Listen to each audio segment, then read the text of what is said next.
যাই নাই এখন তুরি যেহেতু মামাতো ভাইয়ের বিয়ে তো ভাবলাম প্যান্ডেল বলে বানাইছে এতে যাই প্যান্ডেলটা দেখে আসি ভিতরে আর খবর নিয়ে এসে যার জন্য গেলাম। আর যাই সত্য ওই প্যান্ডেলটার ভিতরে এখন নেই কিন্তু সামনে দিয়ে যে লাইট না গেছে সত্যি খুবই ভালো লাগছে। আর ওই যে মামা ওরা দুজন খারাপ হয়েছে, বড় মামা আর ছোটো মামা, আর আমি গেতেছি ভিতরে। তো দেখি প্যান্ডেলটা কে বা হয়েছে কি না হয়েছে। সত্য একদম প্যান্ডেলটাকে তো পুরো সেই ভালো লাগছে দেখে। আর এর মধ্যে লাইট না গেছে দেখতেছেন, উঠানে ছোট ছোট আম গাছ আছে, খেজুর লিচু গাছ আছে, এগুলাত কিন্তু লাইট নাগা দিছে, যার জন্য আরো অল্প দেখতে লাগা ভালো লাগছে।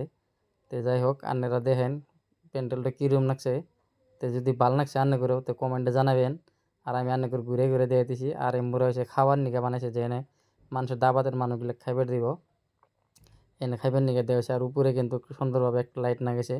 যদি প্যান্ডেলটা সত্য ভালো লাগছে তো আপনারা কমেন্টে জানাবেন।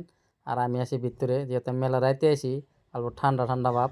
তার এটা হচ্ছে বাইরের থেকে আন্নে করে দেখাই, মেন রাস্তার থেকে আমি ফটো ভিডিও মারতেছি এডো। আর ওই যে মামারা সামনে খাড়া হয়েছে ওখানে দুই মামা, তা আন্নে করে ওখান থেকে দেখাইলাম।